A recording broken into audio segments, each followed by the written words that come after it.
বৌদিটা কইয়া নিয়ে আমার বাইরে তারা মারছে, মার্ডার করছে। বিচার চাই আপনার বাইরে, আর কিছু আমরা চাই না। বেটি খালি লাঙ্গাইল দৌড়াই বাই আইনি বলে বাবা লাঙ্গাইল নাই বাই আইল দৌড় খাদি ফুটো না বেটা নাই আইসে আইসে ফুরা তো আইতো শত দরি বিদেশ। কতবার পরকিয়া করছে, কতবার ধরা পড়ছে। তখন কইছেন যত সময় তারা আমার বাইরে লটকাইছে না, তত সময় আমার বাইর বউগে তাই শান্তি পাইতো না।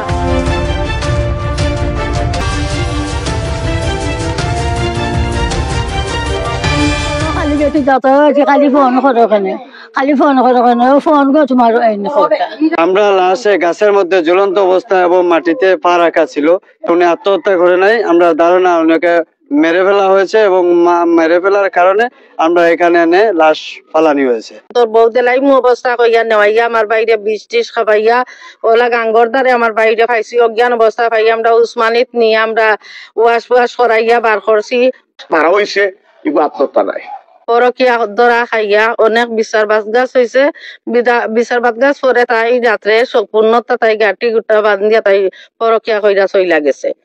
বদিয়া বেটি খালি লাঙ্গাইল দৌড়াই বাই আইনি বলে বাবা লাঙ্গাইল নাই বাই আইল দৌড় বাই আইন ডাক্তারও আইতো বেটা বেটি কইছে ডাক্তারও আইতো ও কইছে কি ডাক্তারও আইতো ও কইছে আমার বাগি তাই মায়া তাই বাপে ফুয়া বানাইছে ও জায়গা হগরও হরিয়া দিত না আমার হুদু ফুয়ার করো বেটা গেছে না অনমত তো বেটা দাই গেছি আল্লাহ মিশা যদি মাতি আমার মরবার সময় ওইলে যতক্ষণ হরিয়া গেছে এই গেছি আমার যদি সুস্থ বিচার দুনিয়া ছাই যায় তা আমার দুও ফুয়ার আমার তো দুনিয়া তো দুঃখ যাইব আপনারা আমার ফুয়া অঞ্চল ফুয়া তুমি তাই না আমার আর কেউ নাই। আপনার অন্য লোক সম্পর্ক আছে, খারাপ সম্পর্ক? খারাপ সম্পর্ক অন্য বেটার লোক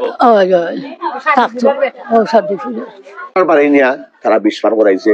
কোরআনের উপরে গত রাত্রে আবার তারা দাউদ নিয়া এই ঘটনাটা করাইছে। তবে আমরা বিশ্বাস মারা হয়েছে, এগুলো আত্মহত্যা নাই। আমরা প্রশাসনের কাছে বিচার চাই, আপনার মাধ্যমে, আপনার মিডিয়ার মাধ্যমে আমরা সন্তুষ্টজনক বিচার চাই। আপনি প্রত্যেক মহিলা জিজ্ঞাসা, প্রত্যেক পুরুষ জিজ্ঞাসা, রোগমানটার কোনো শেষ নাই, ইতিহাসের কোনো শেষ নাই।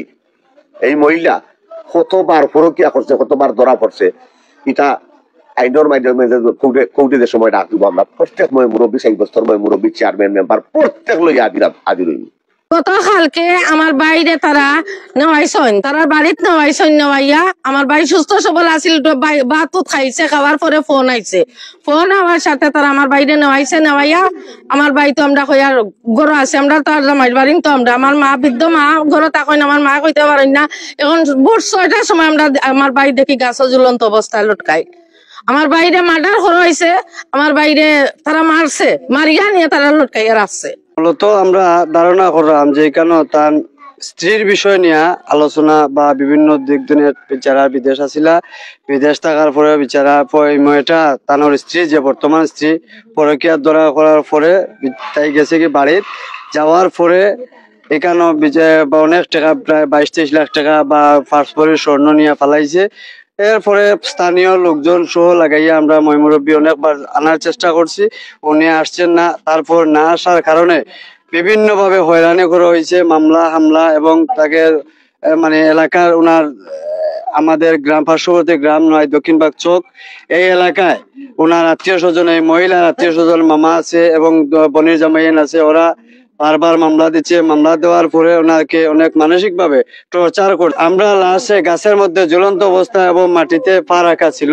উনি আত্মহত্যা করে নাই, আমরা ধারণা ওনাকে মেরে ফেলা হয়েছে এবং মেরে ফেলার কারণে আমরা এখানে এনে লাশ ফালানি হয়েছে। কয়েকদিন ধরে আমার ভাই গ্রুপে তারা মানসিক চর্চা করছে। এরপরে 7-8 মাস ধরে আমার ভাই প্রবাস সূত্রে নেওয়ার পর তা কিন্তু পরকিয়া কইরা ভাই বাড়িয়া গেছে গিয়ে। আমার ভাই 8-9 বছরের প্রবাসর শূন্য টাকা পয়সা সব ব্যাংক ব্যালেন্স মারিয়া আমার ভাই পুত্রে সহযোগিতা করিয়া কিস্তি বিস্তি তুলিয়া সবগুলা টাকা লইয়া তাই পরকিয়া ধরা খাইয়া অনেক বিচার বাদ গাছ হয়েছে। বিচার বাদ গাছ পরে তাই রাত্রে সম্পূর্ণতা তাই গাটি গুটা বান্ধিয়া তাই পরকিয়া কইরা চইলা গেছে। তারপর আমার ভাই অনেক আমাদের গ্রামের মেম্বার চেয়ারম্যান ফাটানি হয়েছে তাই রান্নার লাগিন, তাই বরং আয় না তাই মা বাবাও দেয় না, তারা খুব বেশি আরো অত্যাচারী করছে। দৈবনির জামাইয়ে মামলা দিছে, মামায় মামলা দিছে, বউয়ে মামলা দিছে, কৌটো দিয়া আমার বাইরে হেরানি হরাইয়া আমার বাইরে মানসিক চর্চা করিয়া আর নেওয়াইছেন হয়েছেন তোর বউ দেলাই মু অবস্থা কইয়া নেওয়াইয়া আমার বাইরে বিষ টিস খাবাইয়া ওলা গাঙ্গর দ্বারে আমার বাইরে পাইছি অজ্ঞান অবস্থা পাই আমরা উসমানিত নিয়ে আমরা ওয়াশ করাইয়া বার করছি। বার করানির 20 বার করানির পরে আমার বাইরে আমরা সুস্থ সবলে কইলাম কিটা যে আমার মামা শ্বশুরে আমার বাইরে নেওয়াইছেন আমার বউ দিবা বলিয়া নিয়া আইজ আমার বাইরে তারা মারিয়া এখন কইছেন যত সময় তারা আমার বাইরে লটকাইছে না তত সময় আমার বাইর বউগে তাই শান্তি পাইতো না। কালকে রাত্রে 9-10টায় আমার ভাই বাড়াইয়া গেছে ঘর থাকি, বাড়াইয়া যাওয়ার পরে আমার বাইক ঘুরে নিয়া তারা কিতা করছে কইতে পারি না। সকালে 6টা দেখি আমার বাইক গাছের মাঝে ঝুলন্ত অবস্থায় বাঁধা, মাটির ফাও রাখা, আমার ভাই ফাঁসর রসিদ বান্ধা। বাপর নাম মাতুল, মার নাম সজীবন, পেঞ্চুগঞ্জ, গিলাসরা পড়ছে।